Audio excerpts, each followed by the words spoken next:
Good morning and welcome to Worldwide Wisdom, as we are going to dive deeper today into the chaos of our lives in order to understand the spectacular coping mechanisms that the Alter Rebbe gives us. We're learning a discourse of the Alter Rebbe. It's called Mayim, Rabim. It was delivered in the year 1807 by the founder of Chabad. This stuff is the foundation of Chabad. Chabad is not a denomination of Judaism. Chabad is an exceptional, sensational, exhilarating, exciting approach to faith. It's a tool to survive the vicissitudes of this world. And that's what we're learning here today. We learned, just a quick recap, a helicopter overview of what we've learned so far. We learned that the flood of Noah was not supposed to destroy as much as it was supposed to uplift.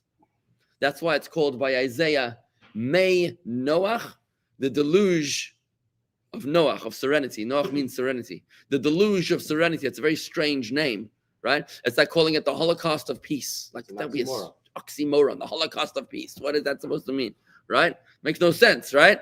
But it's called May Noach because God's intention with all of the troubles that he gives us is in order to lift us up and not to break us down. This is a profound spiritual truth that could be painful for you to process, for any of us to process. And that's why it's important to learn it in the text so that you can really ruminate and meditate and dive deeper, which is what we're going to be doing today.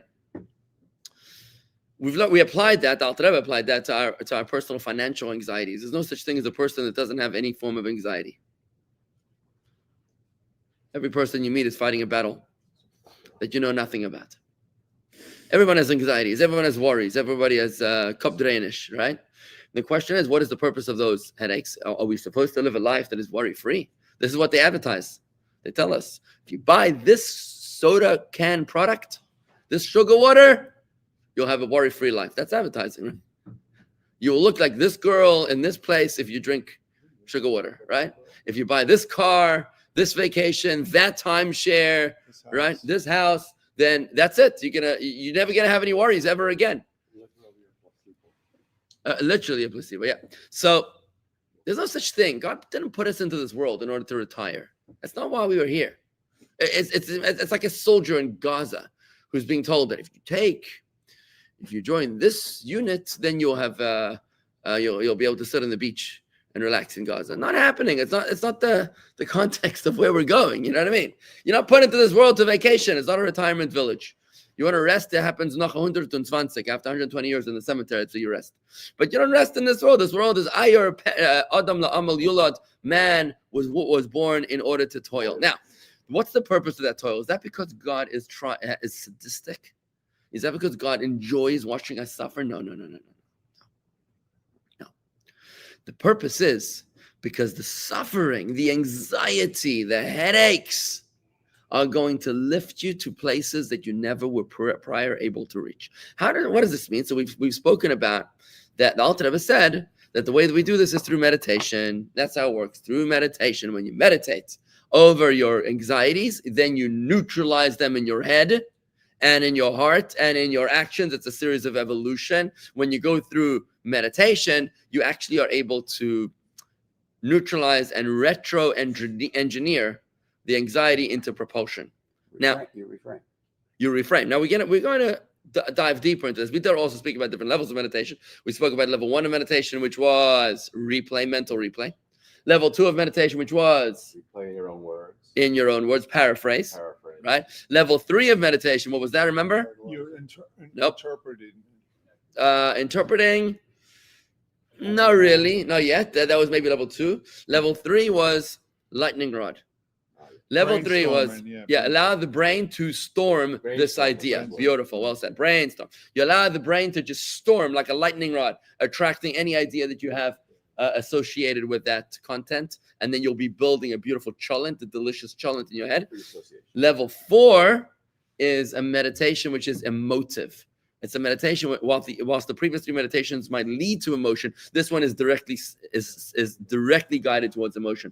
Level 5, which we've not encountered yet, is we're not even going to do it today. We might touch on it a little bit. Level 5 is a meditation which is not focused on emotions as much as it's focused on communion. Communion, which is intimacy. Intimacy with what?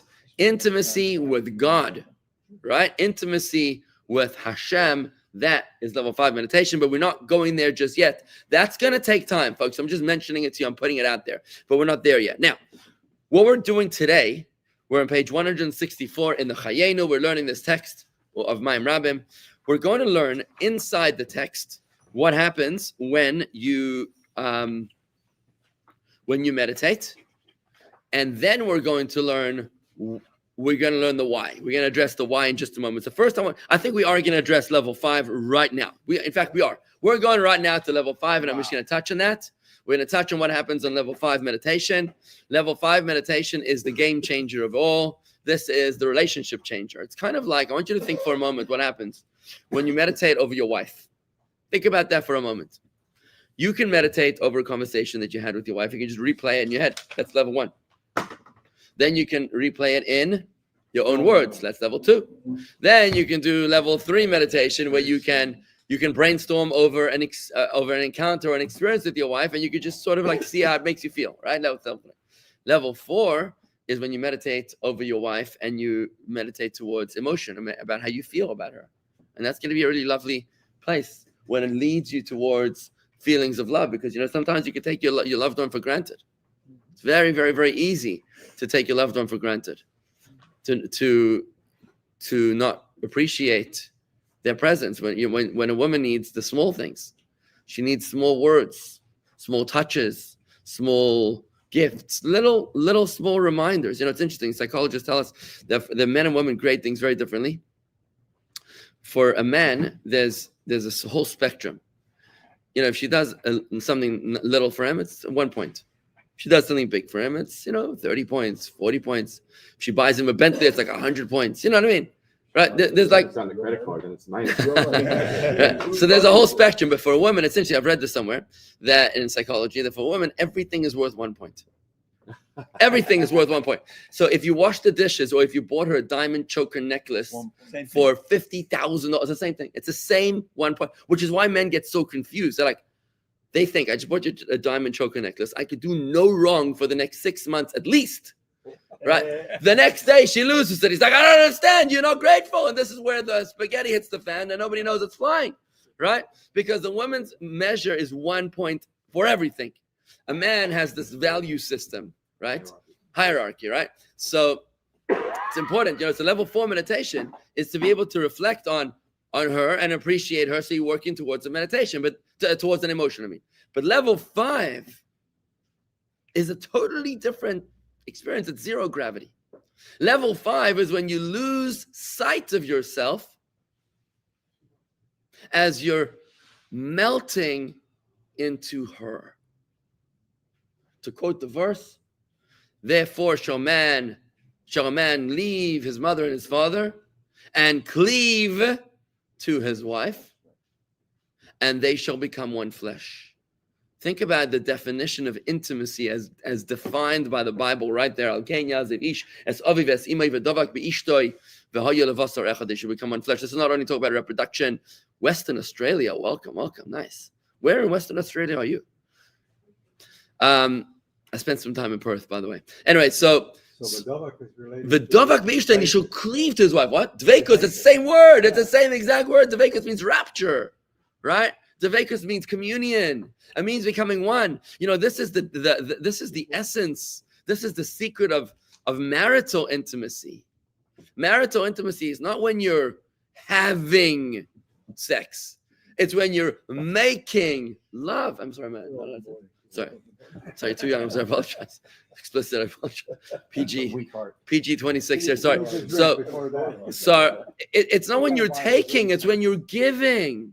It's important to understand that, where you lose sight of yourself and you become one with the other. Intimacy is 1 + 1 equals 1. 1. 1. Nice. Very good. 1 + 1 equals 1. This is intimacy, right? That's what it is, right?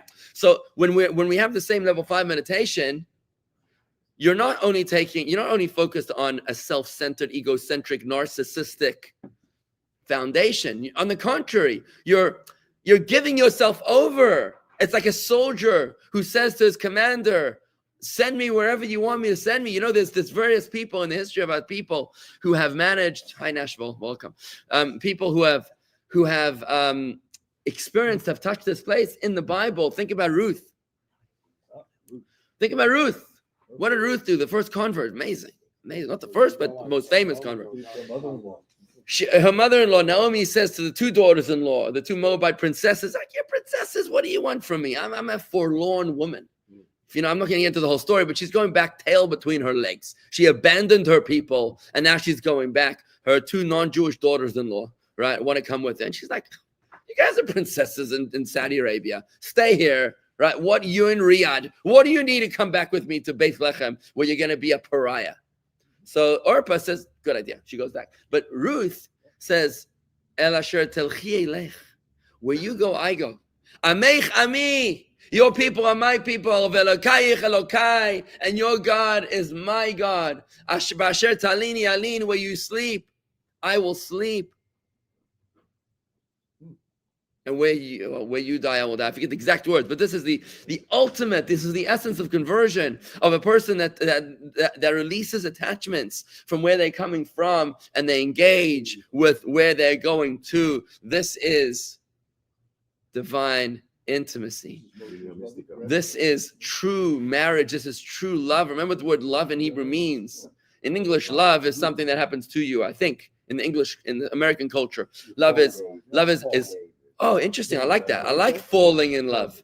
Falling in love means I'm losing my balance. I'm losing my standing. That's good. That's very good. But you know, when they talk about falling out of love, not so good, right? Right. But in English, I think in American, I think that love is something which happens to you. I think. Correct me if I'm wrong. I might be wrong. I don't know. At least in Hollywood. Better. Hollywood. In Hollywood, love is something which is a convenience. As long as he's making money, as long as she's a supermodel, I'm in love. It's transient. Right? Right. But in Hebrew, the word love is a very, very interesting word. Ahava. You know what ahava means? Aleph, hey, vet, hey, is made up of a root. The middle letters is have, which means to give. The word have means give in Aramaic, which means in English or in America, I think love is a 50-50 thing. I think most people would agree that love is a 50-50 thing, or to meet us in the middle. It's a compromise. But in Torah, it's not that. Ahava means love. It's a give. Both parties giving unconditionally. 100%. It's 100%, 0%. Now you say 100. I disagree with you. I personally disagree with you. I disagree. I'm sorry. I respect what you just said, but I think that is the essence of failed marriages, and I'm going to try to elaborate on that. Clarify my point. Okay, yeah, go ahead. Go ahead and clarify, because I'm pretty passionate about that point. So you give everything that you can give in the moment. Because Yeah. we can't always give. Yeah. What some people consider 100, but you're always giving to the extent that you're able to. 100. Give me 100. Very good. I'm good with that part. Whatever you can to the extent But then you that said she gives 100. Explain that. we both do. Now you're actually worse than the Americans. I'm sorry. I hate to be so.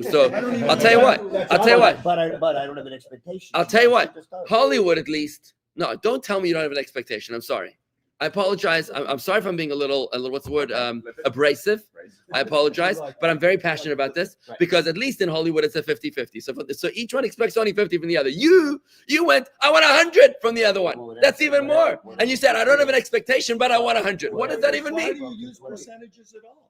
Why isn't it just that in a marriage you give and when she needs something you give it, when you need something, What's that? I show one at a time. Hold on. when you need something she gives it, when she needs something you give it. Why do you need 100 or 0? Why use percentages at all? You're both giving to each other when you need. Whether you're using percentages or not, you, Larry, agree with him where you're saying you're both giving, and I'm disagreeing with you both. Okay. I'm saying you're not both giving, only I am giving, and she is not giving. 2 against 1.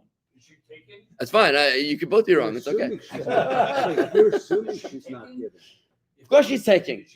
Of course she's taking. Universal feminine is reception. Your wife will not agree. She doesn't want to take. Follow. No, she wants to take, but she also needs to give. Yeah, but give She and can take give is the if same she thing. wants to, but she does not need to. And I'm going to prove it to you in just a moment. Okay. What were you going to say, You don't Mendel have Chaim? to get- What I think Michael is saying is we're always trying to give 100% to our relationships. We should not expect from our Partner. spouse that we expect them to give, but we expect them to give what they can give. And what he's trying to say is that Are you a lawyer or something? Yeah. another What is that? It's the same exact thing. You're like, I'm expecting 100, but I'm not expecting. I'm not expecting it. Just that she's supposed to give it, but I'm not expecting it. See, why is she supposed to? Okay, guys, I want to reset the paradigm. Forgive me. Allow me. Reset the Wait, paradigm. I did hear something interesting. Okay, I want to tell you, Penny Cohen over here, who's a renowned local Yes. psychologist, she says that true intimacy is receiving, quote, each other's energy and feeling like you're in the oneness together. Interesting. South Australia is here too. Nice, thank you. Kenny Friendsman in Adelaide. Nice. I never made it to Adelaide. Focus, Rabbi. All right, focus. Good. All right, guys, let's get in here. Okay, guys, I might not get to the saintliness of the sinner today, which is the title of the topic, but this is a very, very important topic, this one, level 5 meditation. Very, very important. Allow me to explain. Okay.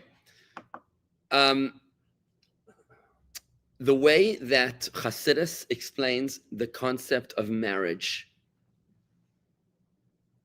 and this is a discourse that was delivered by the previous Rebbe, Rabbi Yosef Yitzchak Schneerson, at the wedding of the Rebbe, the 14th of Kislev in the year 1927, I think it was. It is a foundational concept of marriage that every Chabad groom recites at his wedding. Okay, what is the theme of the discourse, which is the foundation of marriage? It is that a man is called male, zachar, and the woman is called a female, nekeva. Nekeva. Now I am paraphrasing. Okay, zachar means male. In English, what does male and female mean? It means nothing. Male and female means absolutely nothing. It's just social consensus that if you put the fe before, it means woman. Nothing. Man, woman, or maybe womb. Maybe there's a womb in there. I don't know. But in Hebrew, the word zachar means a protrusion. And the word nekeva means a hollow. Why is a male called a protrusion? And why is a female called a hollow? Because the nature of the man is to give and the nature of the woman is to receive. The man is the giver and the woman is the receiver. When a man goes into marriage with expectations, with demands from his wife, he is not a man, he is a woman.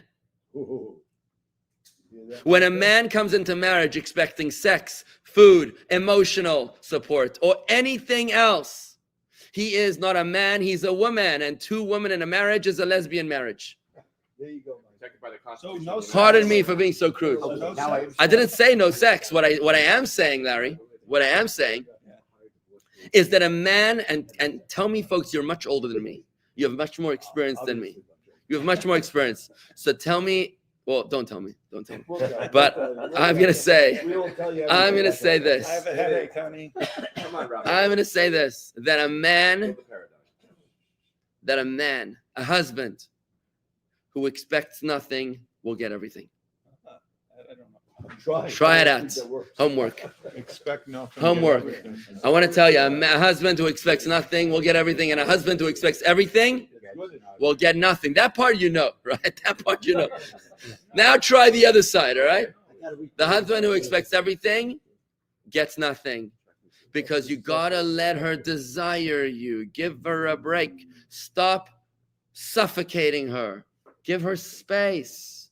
We live in a hypersexualized society where with plunging necklines and soaring hemlines or skirts or whatever, it's hypersexualized. This is not the way it's supposed to be.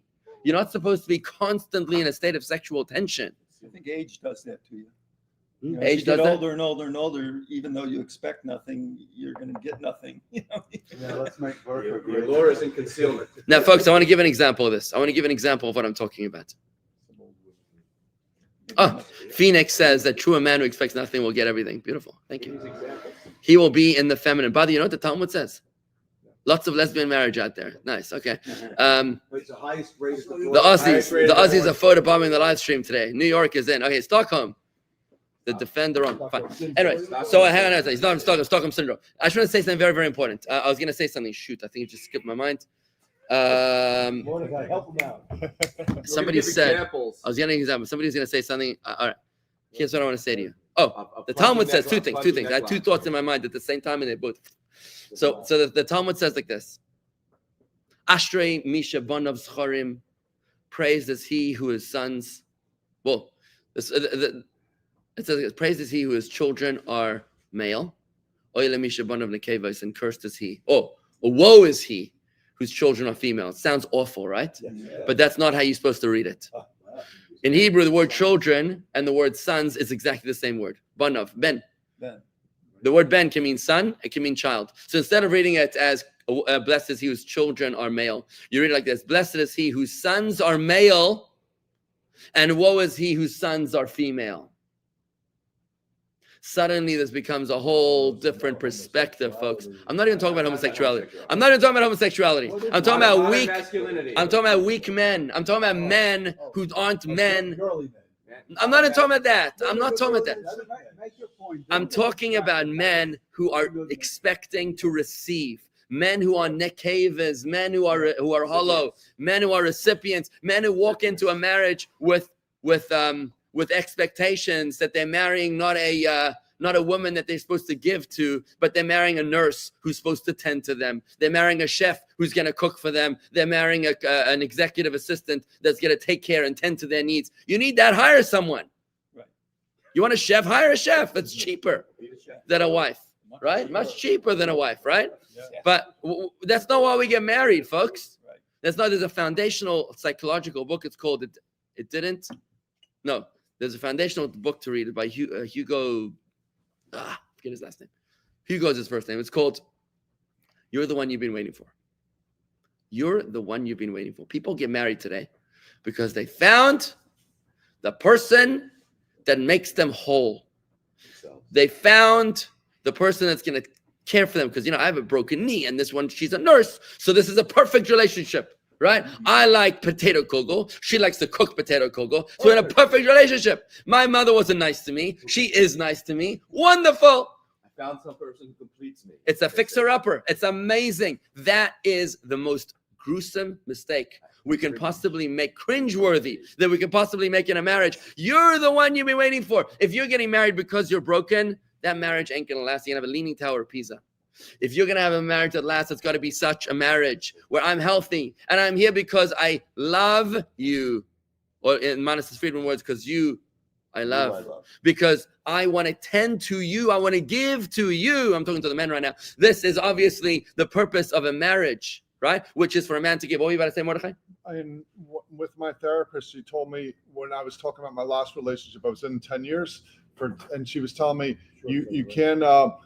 I was in it for the reasons she was taking care of me, and that's the wrong reasons you could get, like you said. Who, the therapist or the marriage? My therapist told me. So you're agreeing with me. Wonderful. Fantastic. I want to give an example in nature, guys. So in nature, about marriage, right? In nature, the man is the zachar, is the male, right? And what does he do? He emits seed. Sperm, semen, right? That seed is exactly the same word as planting a seed in the ground. In English, it's just planting a seed, emitting seed, right? And in Hebrew, it's zera. It's exactly the same word. Zera, zayin, reish, ayin, is exactly the same word for sperm and for planting a seed in the ground. Same thing. Because the farmer is the man. And what's the relationship? And who's the woman? The earth is the woman. Now imagine if the farmer's walking around all day with expectations from the earth.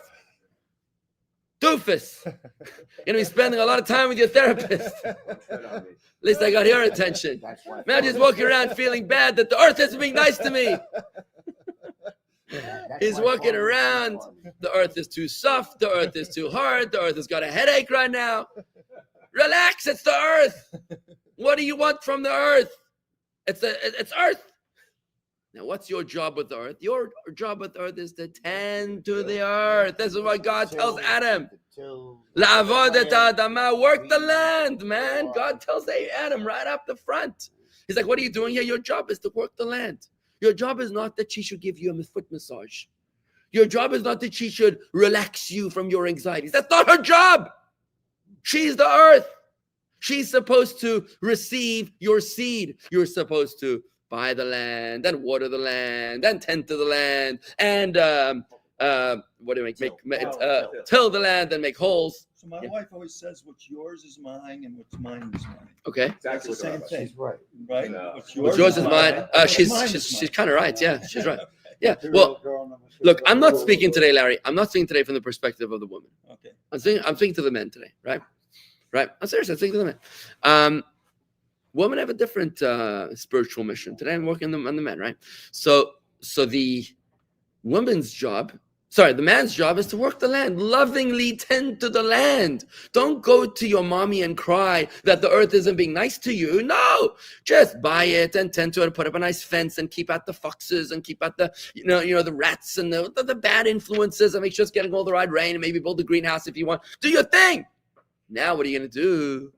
Now you put your seed in the ground with zero expectations, and you continue to lovingly tend the earth. You put water and sunshine and love and everything else. Now what's going to happen? A man who expects nothing will get everything. You know what she's going to give you? She's going to take your one puny little seed, okay? And she's going to give you countless seeds. She's going to give you an apple tree that grows apples forever. She's going to give you more than you ever imagined possible. That's what's going to happen when you are a man and she's a woman. But when you come into a marriage with expectations, I don't think anything's going to grow, man. Seriously. If you come in, you're waiting for the earth to serve you. It's not going to happen. That's not what earth does, right? Let's take a look at this idea in the context of here. Again, we went off topic a little bit. In topic. No, what I did is I wanted to skip over this, but it turns out that Yeah. What? I'm sorry. The relationship between a man and his children that his wife gave him. Oh, this is an interesting question. So what's the relationship between a man and his children? The relationship, if you want to understand the relationship between a man and a woman, a husband and wife, the best place to look is at a man and his children. I'll tell you why. Because when it comes to your kids, we naturally have this giving mentality, at least for the first few years of life. When you look at your little babies, your pitziklach, you don't expect anything from them. You give them food, shelter, clothing, love, warmth, cuddles. You don't feel bad that they didn't wish you a good morning, right? Until they're a little bit older. That's when you start having expectations, right? Which is where things go awry, by the way. When parents suddenly have major expectations, you owe me. You pick up the phone. You owe me nachas. You owe me whatever. That's where things go awry, when parents have expectations from kids. But as long as parents have no expectations from kids and it's all giving, that's the model for your relationship with your wife. That is the model, except that it's different. It's much more than parenting. It's the foundation of the relationship. That just like you only give to your parents, it's a one-way street. It's not a 100, which I'm passionately opposed to. I'm sorry. It's a 100, 0. You can tell me till the cows come home that you don't have expectations from her, but you said it. You said a Freudian slip, 100, 100. And that's going to surface at some point. But if it's 100, 0, right? Imagine the farmer was walking around. I have a 100 relationship with the earth. I give the earth 100 and the earth gives me 100, right? No, I give the earth 100 and the earth does whatever the hell it wants. That's what happens, right? That's the relationship, right? Because I'm a giver, I'm a male, and the earth is a female. Finished, right? Now, So Yitzchak had no expectations, and he got 100 times. Look at that, 100 times ago. Now, what was I just saying? Oh, so parenting. When it comes to parenting, you give and the kid receives, but it's not sexual, obviously. So when it comes to a wife, not only do you have the foundation of giving, but more than that, you evolve into dissolving, where you lose sight of yourself. You fall in love. You don't do that to your kids. You don't lose yourself in the kids. That could be already abusive parenting, where you lose yourself in your kids. You can't be codependent on your kids, but you got to become one with your wife. That's a very, very a unique and beautiful space, which few people reach, but it's absolutely reachable. Let's look at this idea now in the analog, life imitating art, art imitating life, as we apply it to God on page 164. When someone deeply considers all this, their soul ignites with love and yearning. Like fiery flames, that's level 4. That's level 4, fiery flames. You became emotional, wanting to escape the darkness of physical constraints and connect directly to God himself. Blessed be he. That's level 5. Level 5 means I became so emotional about this relationship that I actually lost track of myself and I fell into God's arms. Where exactly? Page 164, bottom of the bottom page. of 164. Where it says love, the bottom of the page. Okay. I'm in that. I read the first thing. Okay. As it is written, who am I in heaven? And besides you, imcha, I desire nothing. This quote is from Psalms 73. The word imcha can also be read with you. In other words, who am I? Who have I in heaven? And with you, I desire nothing. Which means one desires neither the lower nor the higher Gan Eden. Magnificent spiritual realms described as being with the Almighty Imcha. You know, you speak to a lot of non-Chabad yeshiva students, and they'll tell you that they're doing everything that they're doing for spiritual greatness. You know, most people spend time investing in their life in this world, but they'll spend their efforts investing in the next world because they want to have a mansion, a palace in the world to come. But this level is losing sight of yourself. I don't need myself.